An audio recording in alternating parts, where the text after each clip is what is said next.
Hay algo profundamente perturbador en la idea de que alguien ya estuvo aquí antes. No hace 10 generaciones, no hace 1000 años, mucho antes. Antes de que existiera la escritura tal como la conocemos, antes de que los imperios que llamamos antiguos fueran siquiera una semilla. Y sin embargo, construyeron, midieron el cielo, movieron bloques de 50 toneladas con una precisión que hoy, con satélites y maquinaria hidráulica, costaría semanas replicar. Y después, desaparecieron, sin transición, sin legado claro, sin una sola palabra escrita que explique qué fueron. Solo dejaron piedra, y piedra no habla. O al menos, eso pensábamos. En el año 1994, un pastor kurdo en el sur de Turquía tropieza con algo que sobresale del suelo. No lo sabe todavía, pero acaba de pisar el punto que va a reescribir la historia de la humanidad.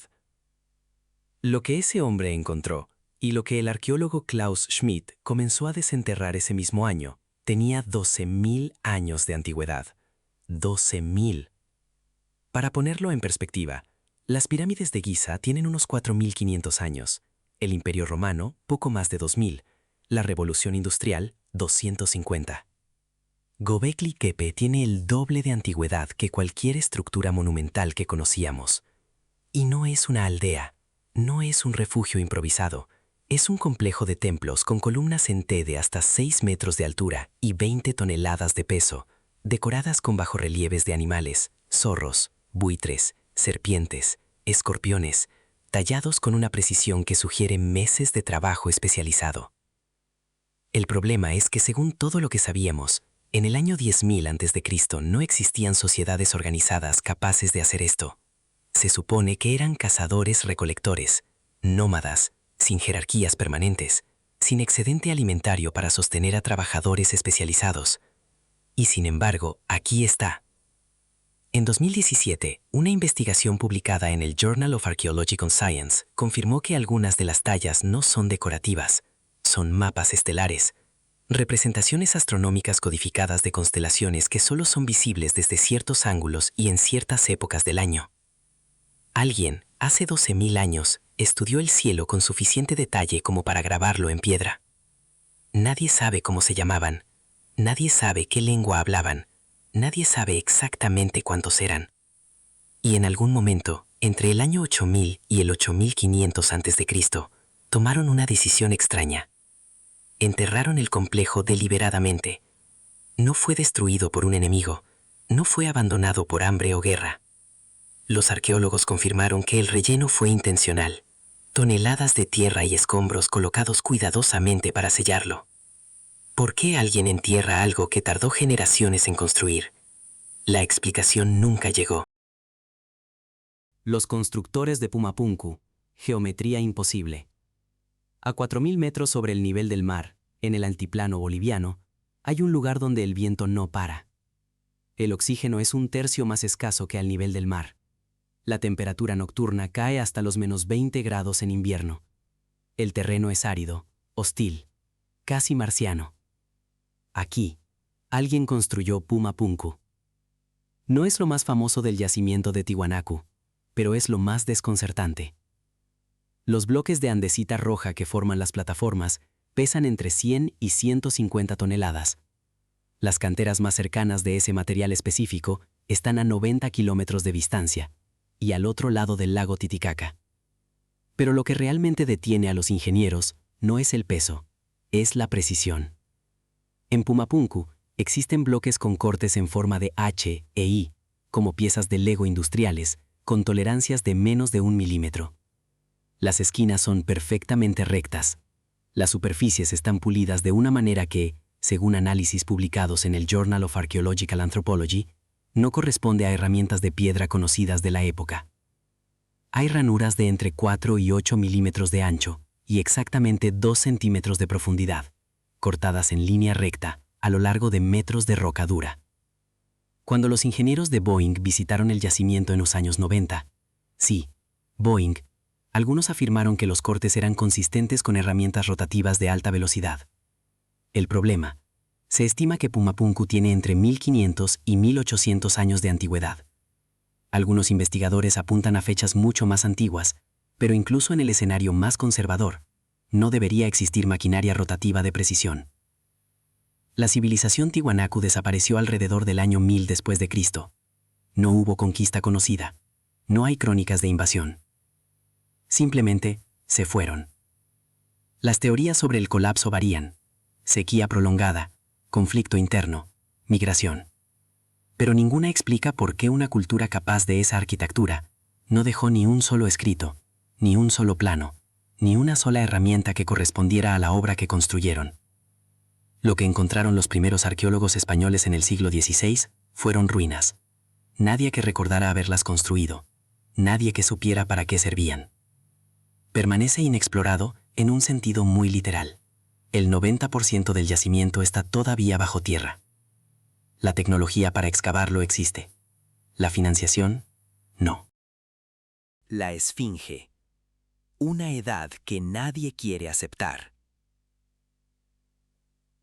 En 1991, el geólogo John Anthony West y el geólogo Robert Schoch de la Universidad de Boston hicieron una presentación ante la Geological Society of America. Su argumento era simple y perturbador. Los patrones de erosión en el cuerpo de la Gran Esfinge no son causados por arena y viento, son causados por agua, por lluvia torrencial y sostenida, por ciclos de precipitación que, según la climatología histórica del norte de África, solo existieron en el período entre el 7000 y el 5000 a.C. Si tenían razón, la Esfinge no fue construida alrededor del año 2500 a.C. por el faraón Kefren. Fue construida al menos 2000 años antes, quizás 4000, por alguien que vivía en un Sahara que todavía era verde. La reacción de la egiptología oficial fue rápida y absoluta. Rechazaron la hipótesis por completo. Algunas la llamaron pseudociencia. Zahi Hawass, entonces director del Consejo Supremo de Antigüedades de Egipto, dijo públicamente que Schoch no sabía nada de arqueología. Lo interesante es que Schoch sí sabe algo de arqueología. Tiene un doctorado en geología y geofísica. Sus análisis estratigráficos fueron revisados y publicados en revistas con arbitraje científico. Nadie ha podido refutarlos con datos geológicos propios, solo con argumentos históricos. No puede ser tan antigua, porque no conocemos ninguna civilización tan antigua que fuera capaz de construirla. Pero ese argumento es circular. Y hay algo más que los turistas no ven desde el nivel de la plataforma. En 1987, una expedición japonesa de la Universidad Waseda realizó estudios de sonar en el subsuelo alrededor de la Esfinge y detectó cámaras vacías bajo la pata delantera izquierda. En 1996, el equipo de Joseph Shore solicitó permiso para perforar y acceder a esas cámaras. El permiso fue denegado. No se han realizado más estudios de subsuelo desde entonces. Lo que espera en la oscuridad bajo la Esfinge permanece desconocido, por decisión. En 1987, un instructor de buceo llamado Kihachiro Aratake estaba explorando las aguas cerca de la isla de Yonaguni, en el extremo sur del archipiélago japonés.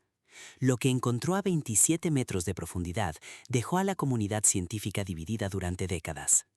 Una estructura de roca que mide 150 metros de largo, 40 de ancho y 27 de altura, con escalones regulares, plataformas horizontales perfectas, columnas, arcos y lo que parece con ángulos desconcertantes una cabeza tallada mirando hacia el este.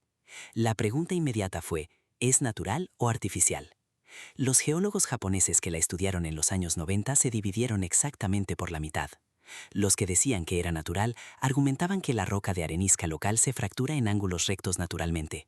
Los que decían que era artificial señalaban que la frecuencia y regularidad de esos planos, escalones y esquinas superaba estadísticamente cualquier formación natural conocida.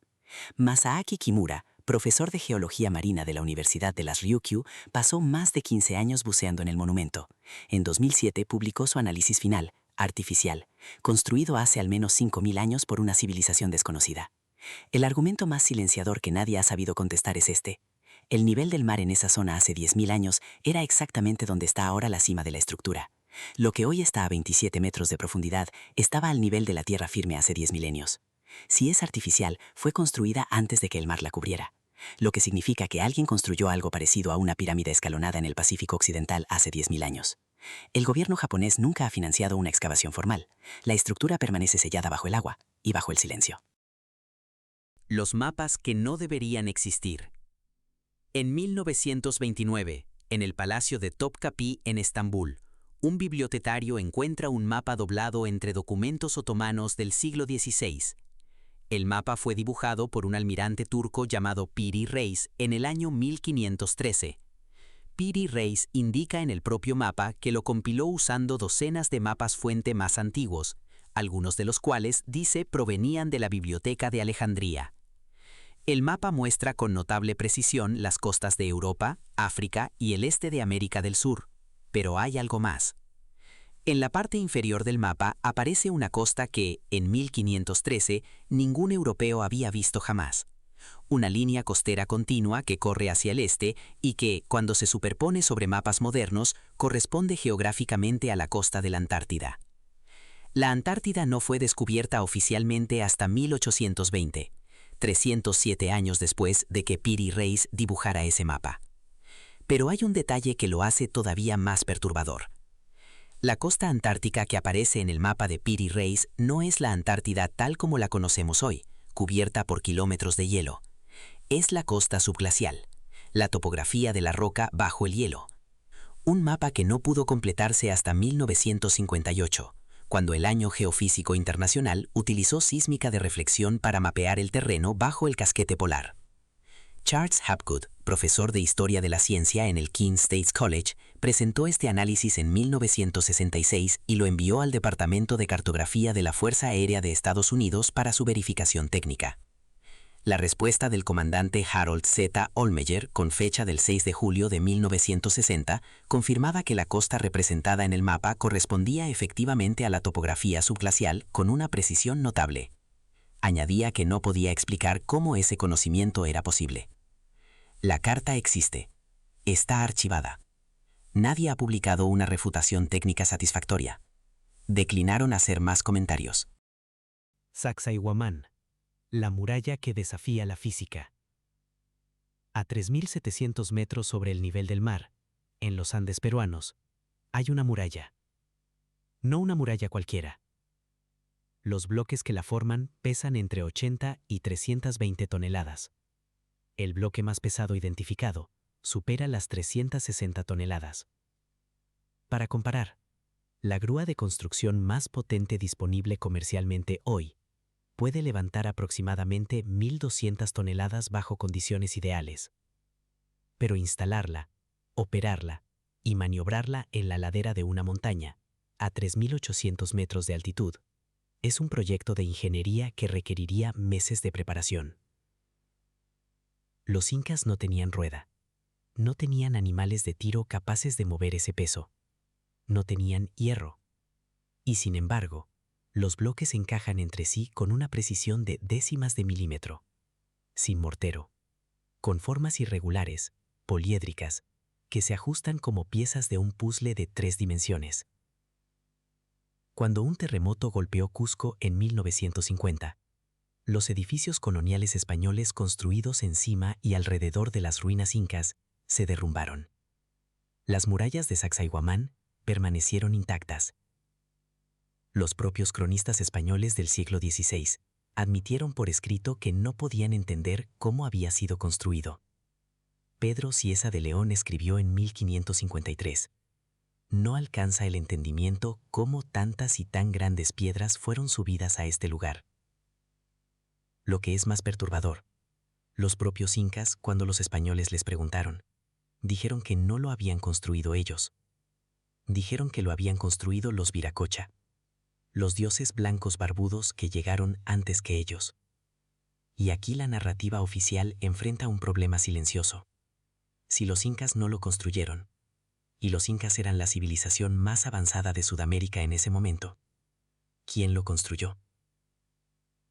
Nadie quiso continuar esa pregunta. El diluvio, cuando el mito se convierte en geología. En 1996, los geólogos William Ryan y Walter Pittman del Lamont Doherty Earth Observatory de la Universidad de Columbia publicaron un estudio que cambió silenciosamente todo. Su hipótesis, el Mar Negro fue en algún momento un lago de agua dulce. Y hace aproximadamente 7.600 años, el mar Mediterráneo rompió la barrera terrestre del Bósforo y lo inundó de forma catastrófica. No fue una subida gradual. Los cálculos de Ryan y Pittman estiman que en el punto álgido del evento, el agua entraba al lago a una velocidad 200 veces superior a las cataratas del Niágara. El nivel del agua subía entre 15 y 30 centímetros al día. En cuestión de meses, un área equivalente a Florida, 90.000 kilómetros cuadrados de tierra fértil habitada, quedó bajo el agua para siempre. Las comunidades neolíticas que vivían en esa costa huyeron en todas las direcciones y llevaban con ellos el recuerdo de un diluvio. El estudio fue publicado en la revista Marine Geology. Ryan y Pittman escribieron posteriormente el libro Noah's Flood, en el que argumentaban que este evento podría ser el origen histórico del relato del diluvio en el Génesis, en el épico de Gilgamesh y en decenas de tradiciones orales de todo el mundo que incluyen inundaciones catastróficas. Hay más de 200 culturas en todos los continentes con un relato de diluvio en su tradición oral. En 2000, el explorador Robert Ballard, el mismo que encontró el Titanic, lanzó una expedición al fondo del Mar Negro. Encontró sedimentos que confirmaban un cambio abrupto de agua dulce a agua salada hace aproximadamente 7.600 años. Y encontró estructuras, construcciones de madera tallada a 150 metros de profundidad, en el Mar Negro, donde la ausencia de oxígeno ha conservado la materia orgánica durante milenios. Alguien vivió allí, y ese alguien nunca regresó. La biblioteca desaparecida, el conocimiento que no sobrevivió. Aquí está el verdadero problema. No es solo que estas civilizaciones construyeran cosas que no deberían poder construir. Es que no sabemos casi nada de ellas porque casi todo lo que dejaron por escrito fue destruido. La Biblioteca de Alejandría albergaba, según las estimaciones más conservadoras, entre 400.000 y 700.000 volúmenes, papiros, pergaminos, textos recopilados de todo el mundo conocido durante cientos de años. Textos de filósofos griegos de los que solo tenemos títulos. Textos de matemáticos egipcios anteriores a Euclides. Textos astronómicos de civilizaciones mesopotámicas. Posiblemente copias de documentos mucho más antiguos. La biblioteca no ardió en una sola noche. Fue destruida gradualmente, en varios episodios, entre el siglo I a.C. y el siglo VII después de Cristo. Julio César, Aureliano, el edicto de Teodosio, la conquista árabe. Cada uno contribuyó. Pero hay un dato que casi nadie menciona en los libros de texto. Carl Sagan, en la serie Cosmos, estimó que si la Biblioteca de Alejandría hubiera sobrevivido, la humanidad podría llevar entre 500 y 1000 años de ventaja científica. Podríamos haber llegado a la Luna en el año 1000. Podríamos haber desarrollado antibióticos en el siglo XIV. Lo que se perdió no es solo texto, es tiempo. Y no fue la única destrucción. Los conquistadores españoles quemaron en México en 1562 todos los códices mayas que pudieron encontrar. El fraile Diego de Landa supervisó personalmente la quema de 27 libros en Maní, Yucatán, en julio de ese año. Él mismo lo documentó en su crónica. Quemámoslos todos, lo cual a maravilla sentían y les daba pena. De toda la escritura maya, hoy sobreviven 4 códices completos. 4. De una civilización que estudió el cielo con tal precisión que su calendario era más exacto que el gregoriano. La ciencia todavía no puede explicar completamente cómo calcularon el ciclo de Venus con un margen de error de 2 horas cada 500 años, sin telescopios. Permanece desconocido por qué decidimos no conservar lo que ya sabíamos. La anomalía de Bolivia. Una ciudad antes del tiempo. En 2019, un equipo de arqueólogos de la Universidad de Bonn utilizó tecnología LiDAR, pulsos láser desde aviones que penetran la vegetación y mapean el terreno bajo ella, para explorar la Amazonía boliviana. Lo que encontraron transformó lo que creíamos saber sobre la cuenca amazónica. Bajo el dosel vegetal, invisible desde el suelo y desde el aire sin esta tecnología, había una red de ciudades, caminos, canales y campos de cultivo elevados que se extendía por miles de kilómetros cuadrados. No pequeños asentamientos, ciudades, con plazas, con estructuras monumentales, con sistemas de irrigación que todavía funcionarían hoy si alguien los limpiara. La más grande, que los investigadores denominaron Llanos de Mojos, cubría un área mayor que muchas ciudades europeas medievales. El problema es la datación. Los primeros europeos que exploraron esa región en el siglo XVI reportaron selva densa y tribus dispersas, no ciudades. Significa que todo eso fue abandonado y la selva lo reclamó antes del contacto europeo. Algunas de las estructuras tienen entre 2000 y 3000 años de antigüedad. Otras parecen mucho más recientes. Pero la pregunta que nadie ha respondido es esta. ¿Cómo una civilización capaz de construir y mantener esa infraestructura hidráulica en la Amazonía desapareció sin dejar ni un solo texto, ni un solo artefacto de metal, ni una tradición oral que describiera lo que era? Los resultados del estudio LiDAR de 2019 fueron publicados en Nature. El 98% de esa región todavía no ha sido excavada. El patrón, lo que todas tienen en común. Aquí está lo más inquietante de todo. Si tomamos estas civilizaciones, o lo que queda de ellas, y las analizamos en paralelo, emerge un patrón que la arqueología convencional no discute en público con comodidad. Todas construyeron con una precisión que supera lo que sus herramientas conocidas podían producir. Todas desaparecieron de forma abrupta, sin un relato claro de por qué. Todas dejaron estructuras orientadas astronómicamente con un rigor que requería conocimiento avanzado del movimiento celeste. Todas fueron seguidas por civilizaciones posteriores, que no podían replicar lo que habían heredado. Los incas no construyeron como los constructores de Sacsayhuamán. Los egipcios del Imperio Medio no construyeron como los constructores de la Esfinge. Los mayas clásicos no construyeron como los constructores de los yacimientos más antiguos del Yucatán. En geología, existe un principio que se llama actualismo. El presente es la clave del pasado. Lo que vemos hoy es consistente con lo que siempre ha sido posible.